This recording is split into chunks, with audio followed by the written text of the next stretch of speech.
morning. Ikaw magsalita dyan, be. Ikaw na mag-live. Oo. Okay, nasa biyahe na kami. Sis Maria Taucampo, Sis Haina Hamon, at kay Sis Kuy Angie De Vera Vlog, at kay Sis Marie Stanbal Turkey. Ayan, nakapapultank na kami, Sis Marie Stanbal Turkey.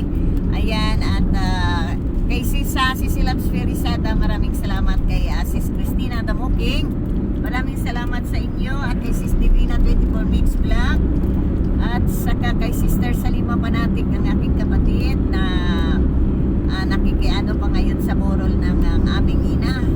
Ayan.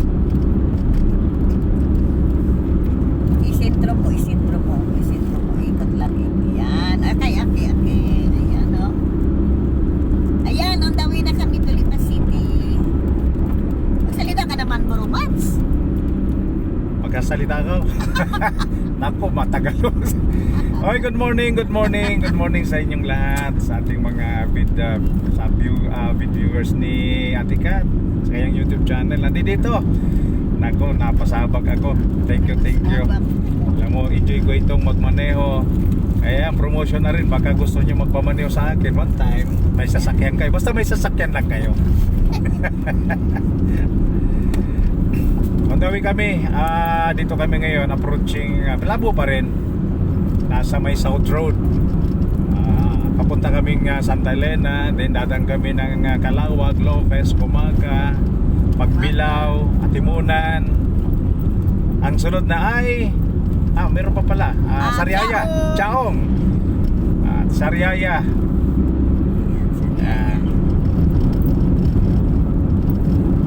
So makakapasyal ako doon. Kailangan mo dito sa harap para para makita lahat. Makakapasyal ako doon sa lugar ni Ate Gat dahil ihatid ko siya doon. Oo. Tapos makasama naman siya ng mga ilang araw lang. Uwi na sila. Ayan. Dahil may work ko ang kanyang baby. Yan. Thank you. So, bahala ka na. Promotion. Ito, gagala si Ate Kat. Babalik mo sa lugar niya dahil mukhang marami kailangan siya doon. Yan ang istorya niyan. So, sandamakmak na pang ayuda ang dala-dala ni Ate Kat. Siyempre, salamat sa mga sponsors niya. Yan ang maganda dyan. So, nagagawa niya yung kanyang tinatawag na passion, yung mandato niya na tumulong sa mga kababayan natin. Hindi lamang siya pang Camarines Norte, kung saan lugar pala siya Ate Kat pumupunta. So ngayon babalik siya doon sa kanyang lugar. Ewan ko lang kung doon talaga pinanganak si Ate Kat sa Batangas, kung talagang batanggi niya. Kasi tayo naman sa pagtulong natin hindi natin sinisino kung taga saan, basta nasa lupa ng Pilipinas. Katulad ni Kuya Balo, hindi naman talaga siya taga Camarines Norte, pero andito siya nakabase at napakaraming mga Cam-Norteño dito sa lawigan namin ang katutulungan niya. Pero hindi naman doon nagtatapos mga kababayan, mga kalingap, dahil umiikot siya sa iba't ibang mga probinsya. Katunayan, meron na tayong landing, 5 landing pad, Ate Kat? 6. Malalak, Gumaka, Katarman, doon sa 5. Tapos sa Naga, yung bago. Naga, oo. Yeah. Naga Camarinesor. So, hindi lang naman siya tigil dito sa Camarines Norte. At tingin ko, baka sa iba pang mga probinsya, baka mga susunod na araw meron pa. maglalagay uli ng bagong landing pad. Kasi ginagawa yung landing pad parang mga kalingap centers, para mayroong mapupuntahan yung mga kababayan natin, hindi na kailangan niyang laging puntahan. Meron siyang tinatawag na representative, yun ang mga ambassador. Kaya bawat landing pad, mayroong mga ambassador na nakabase, para pupunta sila na mismo yung personal na pag-entertain, pupuntahan kung sino mga dapat pupuntahan. Oo, tama. Ako nga, gusto ko sana maging ambassador pero okay lang ako maging driver ng mga kalingap enjoy ko.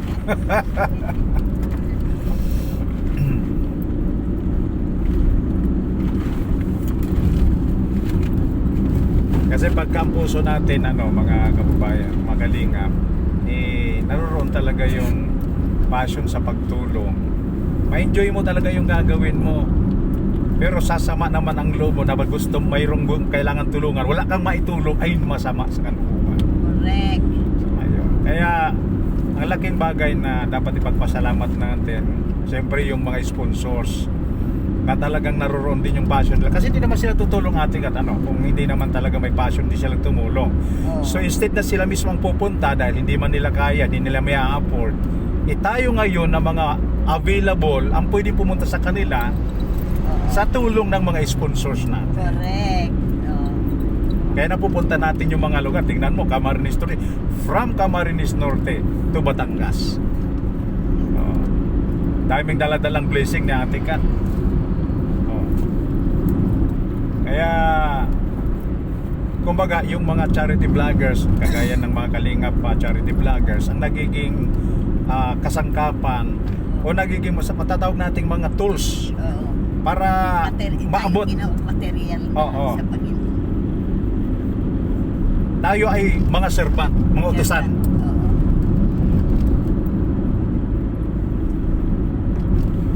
Kaya na-enjoy ko ito pag maneho si Ate Kat. Kasi nga maganda yung kanyang layunin. Alam mo, tayo natutuwa pag mga ganun ang mga tao pupunta natin. Kumbaga hindi sayang yung panahon, yung oras. At wala naman po ang sponsor, di naman tayo makakilos. Oo. Totoo lang. Napakahirap. Hindi tatakbo ang sasakyan ng walang gasolina. Ginawa ding instrumento ng ating mga sponsor para tayo makakilos. Tayo yung naghanap ng maiabot yung mga galing sa sponsor ng mga pagkain para sa nangangailangan. Kaya abangan po ninyo, mga kaibigan, mga kalingap. Malapit-lapit na, talagang malapit na. Kung noong malapit na, mas malapit ngayon, ako'y makapag-start na ng aking vlog sa aking YouTube channel.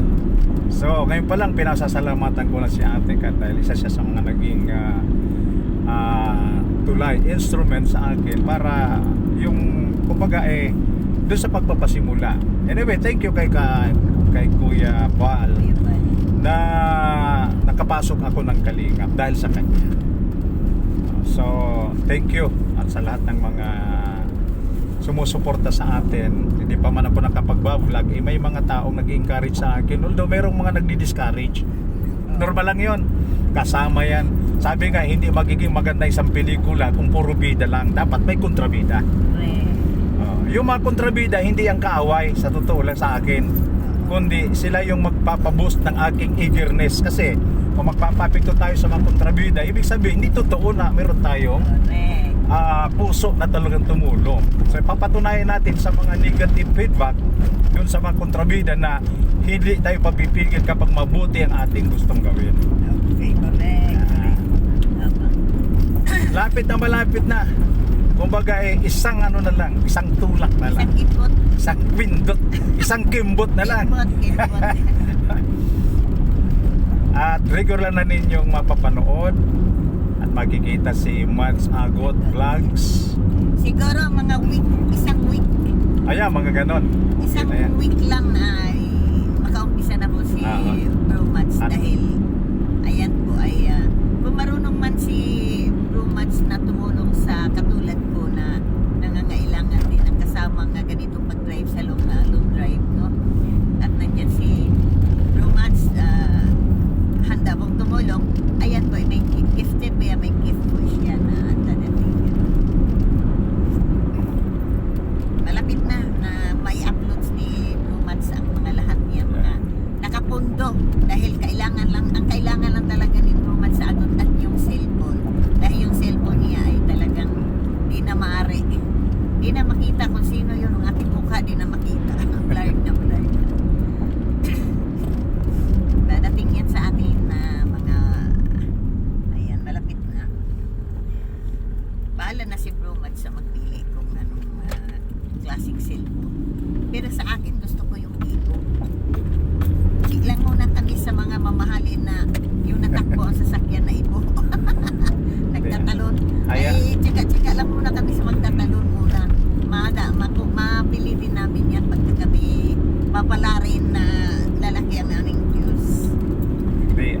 Sa pagsimula ng aking vlog, Ate Kat, hayaan yung parinig ko sa inyo kung sino yung mga taong naging malaking bagay sa akin para mabuo itong ma-complete yung aking magagamit. Yan. Paparinig ko sa inyo, papakita ko sa inyo sino itong mga taong nasa likod. Bakit mabuo ito? Dahil sa pagbabalag, Ate Kat, hindi lang naman cellphone ang kailangan natin. Kailangan natin ng sound card. Kailangan pa natin ibang mga gadget. Dahil, Ito nga. siyempre, meron din tayong ibang content, hindi naman lang sa pag-charity. Correct. Meron tayong ibang content na doon tayo, siyempre doon tayo kikita din. Yeah. Especially cellphone. Cellphone. Importante talaga yung cellphone. Maraming cellphone namang nabibili. Ayan. Malapit na po. Malapit na po. Ako na po ang magsasabi na malapit na. Tulong ko lang po kay Buds. Yun lang talagang naging ano ko. Kaya may mga tao nagtatanong sa akin, wala mga ano pa kong vlogs. Ayaw ko kasi mag-vlog sa Ate Kat na yung basta lang vlogs na kahit hindi maganda ang description, hindi maganda ang output. Sa akin naman gusto kong ma-enjoy ng mga viewers. Yung pagharap ko ba ay makikita na malinaw, maayos. O di para hindi masayang yung oras. Kaya natagalan. At siyempre nagsasideline din ako. Kailangan kong mag-work. Sideline para may magamit yung aking family at hindi ko rin naman mapabayaan. At napakaswerte lang po ni Bro Mads na Agot Vlog dahil ang kanyang may bahay po ay habang wala pa po si Bro Mads na permanenteng trabaho, handa po yun. Kanyang may bahay ay talaga namang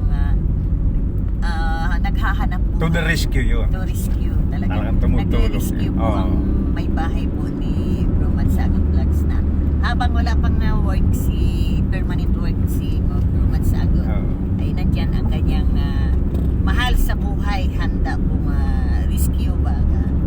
Ayan, at saka kanyang anak. Ayan, napakaswerte po ni Bro Mads sa Agot sa pamilya po yan. Tulungan kami, tulungan. Hand on hands kumbaga.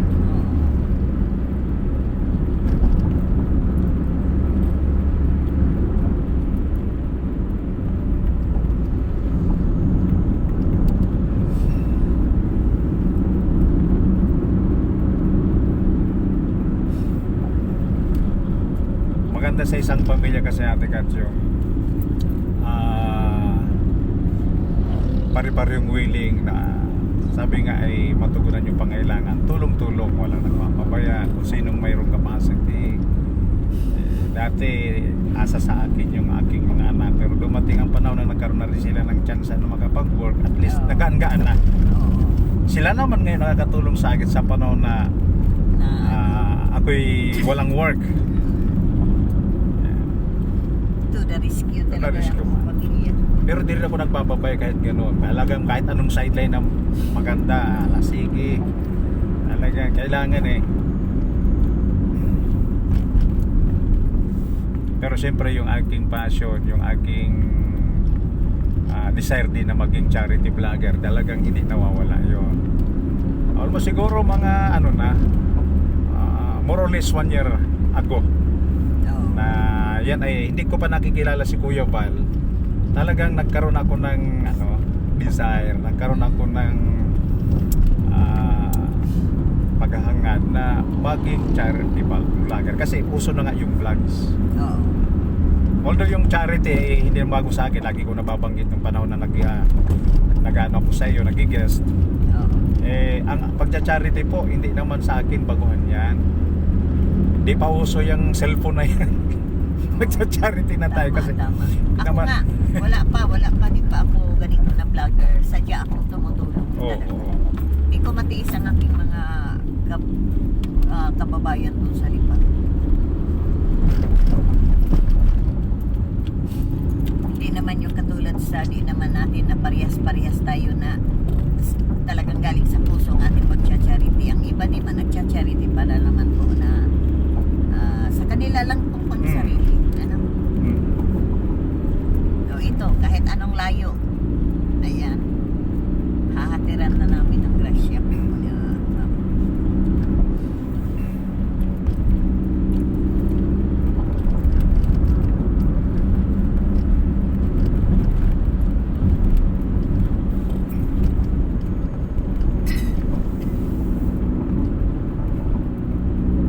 siguro mga ano ako, age 20 ako noon nung nade-develop ako sa ganung Oo.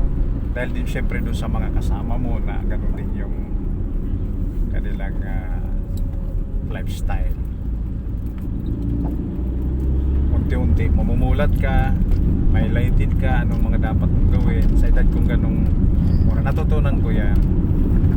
Ewan ko, siguro yung iba naman ay talagang nature na. Ako kabagaan ba ito, natural na sa kanya. Nature na niya yung gano'n.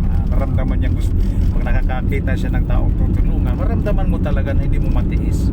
Kumbaga, iisa lang yung tinapay mo, pero nakita mo mayroong isang nagugutom, hahatiin mo para lamang siya i-share. Yun yung mayroong passion.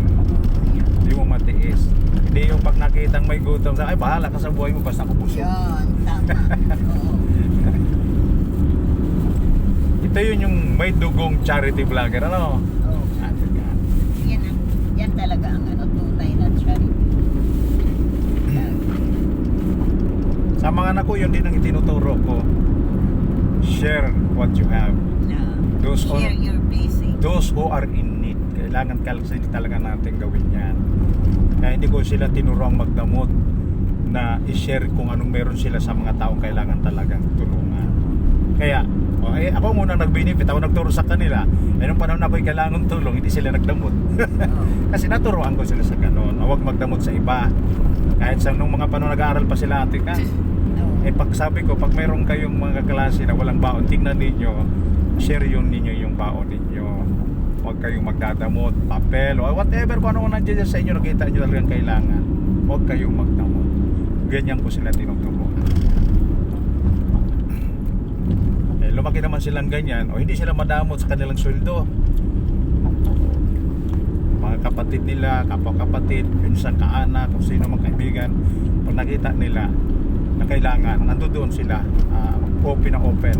Kasi naturuan ko sila mula pagkabata sa ganung estado. Kaya walang madamot sa mga anak ko. Lahat open. Dito si Rich na siraan Sa lugar na ito? Oo. Dagit ito eh. Ay ano, Ano? Dagit. Barangay Dagit ito. Ay, hindi pala ito. Sunod Pugon.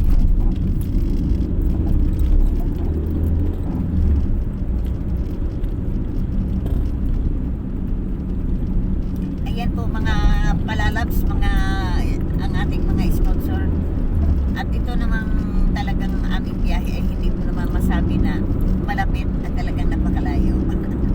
Kuhanin po isang araw. Yan po, ako po na nagdadrive ito, wala pong kapalitan. Ayan na Kuya Bal, ito po ay OTW na po kami sa Batangas. Kuya Bal, salamat at pinayagan mo ako Kuya Bal. Ay love na love naman ako ni Kuya Bal dahil para naman niya akong ina. No? Para mo akong ina Kuya Bal. Pag isang chat ko lang kay Kuya Bal, thumbs up agad yan. Okay agad si Kuya. Okay. Ayan. Sabi nila Kuya Bal, pero napakabait sa akin lang, napakabait ni Kuya. Wala akong masabi. Dahil na nakatira ako sa Lighthouse, mag-isang taon din ako nakatira doon. Wala naman ako masabi kay Kuya. Pero talaga, ako'y nakarating talaga kay Kuya Bromance dahil sa amateur na yun na Catherine. Oo. Pumunta ka na dito at umpisa ng amateur natin. Amateur singing contest sa mga senior. Yan. Kaya ako napatagal nagustuhan ko na rin. Parang aking bahay. Kuya Bal, yun lang bahay, bigyan mo muna nga ng kubo lang para lang sa isang matanda. Para bang nagbigay kayo sa isang nanay na kubo lang, may kusina, may maliit na kwarto, may maliit na sala. Yun lang Kuya Bal. Para hindi na ako naupa. Mas nilang paitan. Ay, hirap ang pag-upa Kuya. Pagka hindi ako kumanta Kuya, wala talagang pag-upa. Salamat na lang, binigyan tayo Bromance ng boses na pwedeng maging instrumento. Instrumento talaga yung Oo. boses natin Oo. na Sa pagkanta, mayroong natutulungan. meron, oo. Dahil kumita din kami sa kanta, Oo. yan pa isa po din sa may ayuda namin doon sa aming mga maitulong namin ang iba. Kung malaking kita, hindi kasarap. Tuloy-tuloy ang pag-ayuda. Na-stop na ang pabahay eh. wala na. Sana naman po may sponsor sa akin ng pabahay ulit.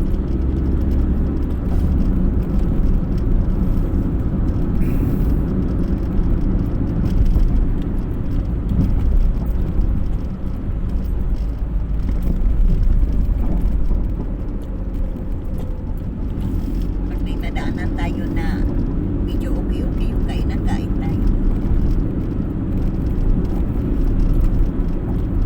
Ito yung routine ng Kalinga pagkasama sa Kuya Bal. Pag may nadaan ng tingin, kain. Oo, kain nga. Eh, pala kain ni Kuya. Yan yung ganda ng kay Kuya Bal, di ka magutom talaga Oo. pagkasama mo Eh, siya. madaanan siya na nagpeprito ng saging. Bakbak yan. Ang mga alalay naman lang, kain lang. Yan na mo, naglalagyan mga tiyan. ang sarap ng buhay. Pag si Kuya Bal ang kasama natin, napakasarap at laging busog.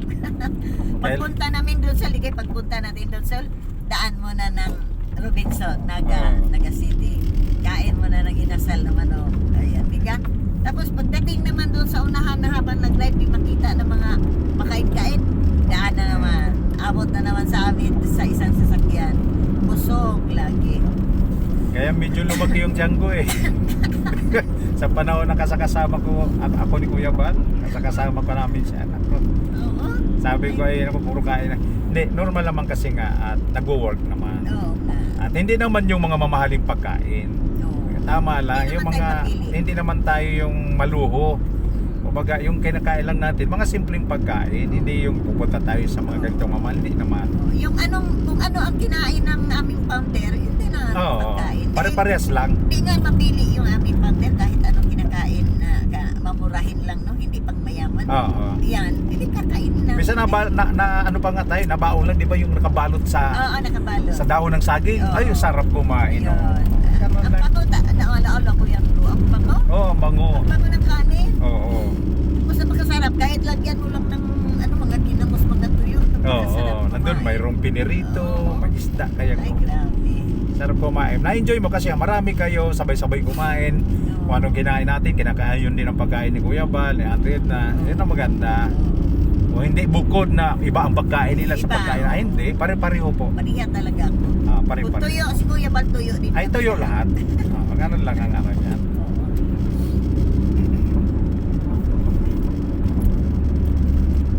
Tapos kung papasok si Kuya Bal sa mga social na mga kainan, nandoon din kami. Oo. Basta makakain kami talaga kung saan si Kuya Bal. Hindi sabihin na kami ginugutom ni Kuya Bal, hindi. Hindi, pumunta nga kayo. Iwan ko lang kung kasama ka nung meron kami natiran. Parang reunion yata yun ng family ni Ate. Ha? Parang iwan ko kung nakasama ka dun sa, may reunion. South Road din dito sa ano. Reunion ng pamilya yata ni Ate Edna. Mga ng kanyang pamilya. Pumunta kami roon kasama din si Kuya Bal. Eh si Ate Edna siyempre kasama nung kanyang mga pamilya. Si Kuya Bal naman, hindi kami maiwanan. Doon kami sa labas. Ang ginawa niya, kumuha siya ng pagkain. Sabi niya, kumuha kayo ng pagkain doon. Doon salo-salo kami. Doon si Kuya Bal sa labas. Andun din kami lahat. Kasama namin siya kumain. Sabay-sabay kami. Kaubuyan ng aming Oo, hindi. founder. Hindi siya nandun doon. Hindi siya doon sa loob. Kasi naya kami. Sabi niya, kain kayo. Pinagkakain tayo. Kain tayo. Yun ako gusto ko kay Kuya Bal din. Hindi siya yung iniiwanan niya yung mga tao sa labas na bahala kayo dyan. Bahala kayo dyan. Tama. Pagsasabihan pa nga kami pagka hindi kami pumasok. Kita mo yung bro, isang taon ako doon sa lighthouse. Wala. Ang pira mo ay maipon. Madagdagan talaga maipon. Dahil sa pagkain, puno lagi ang freezer. Karning baboy. Magkatay kaya yan ng baboy. Nagkakatay ng baboy doon lang para lang pagkain. Pagkadami namin noon bro. Tuktukan pagka oras ng pagkain, tuktok doon sa bakal. O dahil magsilapitan na, bago na ng mga vlogger, ang dami namin doon bro. Ang pila namin pag kami kumain doon mula sa malapit sa Caldero, ang haba ng pila namin. Kawawa yung pahuli. Sabaw na lang. Kasi po na, hindi na mabalik. Ay, yung mga ginagawa ng first batch, second batch, and third batch, hindi na maibalik yun. Iba na ngayon. Wala na. Kasi talaga may blackboard doon. Ako, kada umaga ang aking ginagawa umaga maghapon. Yung sala, lilinisan ko. Iba din yung sa kusina, naka-assign doon. Kaya ngayon, wala na mga assign. Hindi na matulog maghapon, walang pakialam. May nagkakarwas sa lahat ng sasakyan. Yan. Ngayon, kailangan pang utos. Walang nakatoka. Wala na. Ganda yung ano noon.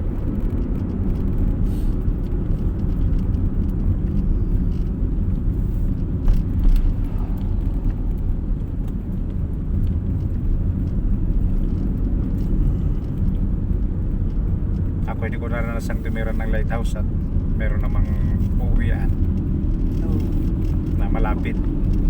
Siguro kung ako'y malayo-layo din, ay ganun gagawin ko.